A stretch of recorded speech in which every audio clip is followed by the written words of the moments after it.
Welcome to Succeed Even If.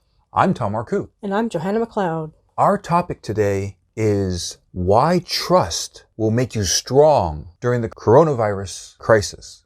Tom, can you explain why trust makes you strong? It's a powerful question. When we think about it, who do you trust? You. Thank you. And I trust you also. And trust is the basis of good relationships. Good relationships actually, according to the research, improve our health. A lot of people are sheltering in place and the tensions are being intense, and there are reports. In fact, just recently, the New York Times reported something very disturbing. Here's a quote. A new COVID-19 crisis. Domestic abuse rises worldwide. Wow. Movement restrictions aimed to stop the spread of the coronavirus may be making violence in homes more frequent, more severe, and more dangerous. Wow. Now, violence is not just people hitting each other. Violence is also people yelling at each other, overreacting, lashing out emotionally. And the thing is, we're all under incredible stress. Exactly. And because we're under that stress, can we trust each other to stay calm? Can we trust each other to behave in appropriate ways towards each other?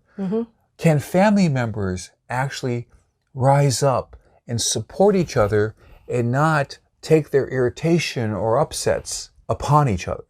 Now, this really hits me hard right in the gut, because just recently I remembered my father destroyed a sacred religious object that my mother owned. Oh, how horrible. I saw this as a kid. I didn't trust my father then, and his grabbing me by the hair and throwing me into walls left scars. So decades later, I still do not trust this man. And he's remained self-righteous about why he acted as he did. I don't see how anybody could be right when they're doing something like that. Well, these experiences cut me deep, and I rebelled against my father's ways. I've lived my life to be trustworthy. So to be trustworthy, we need tools so that we can regulate our own feelings inside. Perhaps you've heard people say this. This is something my father continues to say. You make me mad. Not taking responsibility for his own actions, it sounds like. Well, certainly he never sought help to learn how to regulate the feelings inside the person himself so that he would not lash out emotionally. So why is trust so relevant during this coronavirus crisis? It's because we need to be strong. And to be strong and to be trustworthy, you have to be able to trust yourself, and you have to regulate your own emotions. And in this conversation, I'm going to bring some valuable ideas and methods. You see, in movies, heroes take action. But in real life, real heroes often stop themselves from lashing out emotionally. They restrain themselves. They demonstrate more patience and more calm. We can trust people who can demonstrate patience and calm. We can trust people who see their mistakes, admit their mistakes, and then correct their mistakes. We trust people who keep themselves strong and emotionally more balanced as possible. Yes. And so how can we do that? Well, one of the things we need to do is see what we're doing with our daily lives. So people who are sheltering in place, are you doing anything to nurture yourself so that you can be a better human being towards the other people you're sheltering in place with? I think that's a big thing that people are having a hard time with nowadays. Absolutely. Because many families are now spending way more time together than they ever did before. I was just told by a friend just recently that family dinners, the worst fights happened. And why was that? Because everybody was gathered during the dinner. Now, we always hear about upsetting Thanksgiving dinners or other family gatherings where people Get drunk and say things they shouldn't. and do things that they shouldn't, like throw things or destroy things or whatever that is. So here's the point. We focus on looking at our daily life, our daily routines, and we say, does this strengthen me? And so now I'm going to share this idea. We all need, under a crisis situation, we need a personal energy buffer. That means we need extra energy, because with that extra energy, we can think clearly. And if we think clearly, we can then restrain ourselves from overreacting. So here's a step in the right direction. We need to make a routine where we put 3 things into our daily lives: creativity, connection, and compassion. when you put in creativity, it raises up your morale. I know, Johanna, that you're doing something creative during this sheltering in place time. Yes, I have brought out my knitting and I'm knitting away. So that's something you can count on. Every day you're knitting and you can see your progress. It keeps me calm when family stresses are high. Excellent. Creativity is great. Not only that, but creativity helps us maintain healthy levels of hope and vision. See, if we do something creative and if we build something for the future, then we can connect with the idea that we're going to get through the pandemic. There will be a future beyond this. The light at the end of the tunnel. Yes. So it's important to do something that helps you take some steps forward. If somebody was interested in some kind of creative thing and if they took a course, let's say on Udemy.com or something like that, it would help them just feel like I'm still connected. Or if someone always thought, I want to learn how to play the guitar, and if they have a guitar in the house, or they could order it from Amazon, I guess. Well, having a guitar helps. Yes, no kidding. But my point is doing something creative really helps the individual feel better. And that's what we're talking about. We're talking about the individual taking action to safely release emotions, and therefore they are stronger and they are more trustworthy, and then their relationships are stronger. Good relationships actually enhances our emotional and physical health. The second thing we do, and these all have the letter C, so it's creativity, connection, compassion. The second thing we do is we make sure to have some connection. Every day we need to find some way to connect with someone we care about.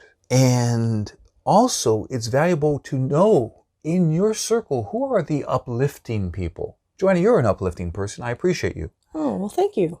An uplifting person will raise your tone, will raise your spirits. Just talking to them via Zoom or Skype or on the phone will raise your feelings upwards into a better mood, even if you just talk for 9 minutes. Listening to a friend can actually improve your energy just by being there and supporting them. Just recently, a friend of mine, he had a first draft of a dialogue scene in some creative writing. And I just listened to it. I felt great because I was being supportive. We noticed that often people who are being pushed down by depression symptoms or things like that, they are too inner focused, too self-focused. But if they can support somebody else, they start to have their feelings of worth rise up because they know, they have evidence they are being of service, of kindness, of compassion, which leads us right into compassion. Now, compassion for yourself can empower you to have more patience.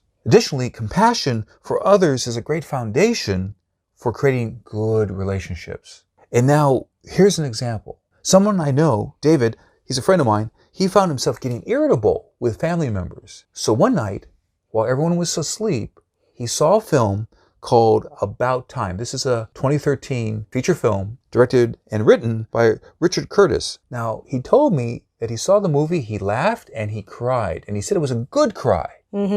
The whole idea is laughing and crying helped him release emotions. The next day, things went well with David and his family. Sometimes we just got to get those emotions out, but safely. And for some male individuals, the safe place to let emotions out is seeing a film. That's a safe place. I don't know if you've ever seen a man cry, but they don't just cry. They're almost choking as they cry. It's possibly due to a lot of socialization over decades and hundreds of years of men supposedly being tough. A tough, strong, trustworthy person is one who takes care of themselves and then they're calm and nurturing and present in the moment. And it's hard to do. So that's why we're sharing this idea that if you put some time for compassion into your daily routine, some time for connection and creativity every day, you can nurture yourself so that you raise up your tone and you make yourself more resilient. I've also heard that a family used to do this. They used to take a teddy bear or another stuffed toy and hide it in places where the other family member would find it. And it would be this little game. So this would be a creative little game that people can play with. Or they could hide little friendly notes for each other, saying that, okay, we're going to do the appreciation game. What I want you to do is write down something that you appreciate about your brother or your sister. I know it can be tough, but we'll do it. Yeah, I can just see it now, getting a blank sheet. Oh, wow.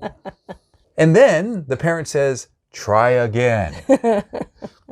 But the idea that we need these warm, compassionate, friendly kind of interactions, a connecting with the heart, so that when the irritations come up, there's actually an emotional bank account, a reservoir to draw from.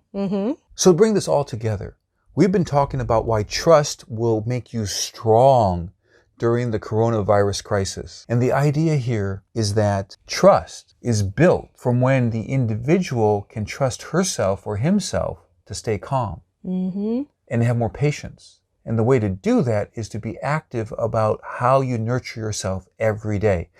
The emphasis we've had in this conversation is creativity, connection, and compassion. The old phrase is, you can't give what you don't have. If you don't show compassion for yourself, you don't have a reservoir of the compassion energy. Yes. Basically, what do we give away? We give away what's in ourselves. We give away what we've nurtured in ourselves. So to bring this all together, we're talking about how you can be trustworthy and how you can trust yourself by nurturing yourself by using these three things: creativity, connection, and compassion. And when you do that, you'll be emotionally stronger, you'll be healthier, and while there is so much unrest, there is so much tragedy going on during this crisis, we can shift to gratitude when we have a personal energy buffer. We can shift to gratitude, and then we can be good to ourselves and good to people. So I want to thank you, Johanna, for being an uplifting person in my life. Thank you, Tom. And I want to say thank you to you, the listener, for being with us, for being part of our purpose to serve you, and for you being here. Thank you. And thank you for all your efforts and how you are a blessing to the world. Thank you, Johanna. Thank you, Tom. This broadcast is brought to you by Tom's online course at udemy.com. Yes, I'm really excited about my online course. It's called Your Secret Charisma: More Confidence and More Sales.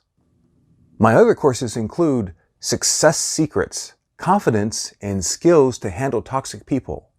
Another course is Darkest Secrets of Persuasion and Seduction Masters, How to Protect Yourself and Turn the Power to Good.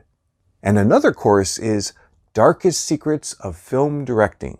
Click to subscribe to this channel. And then you'll be supporting Johanna, me, and our message. Tom helps people in other ways. As a spoken word strategist and executive coach, I help people really connect and get yes.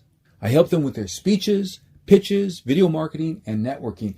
And I help them prepare for that crucial life-changing meeting. As you're ready to go to the next step, see special videos, find out about my books and coaching at getthebigyes.com/next step. And so remember, Perform at your best with words, strategy, and rehearsal. for your success.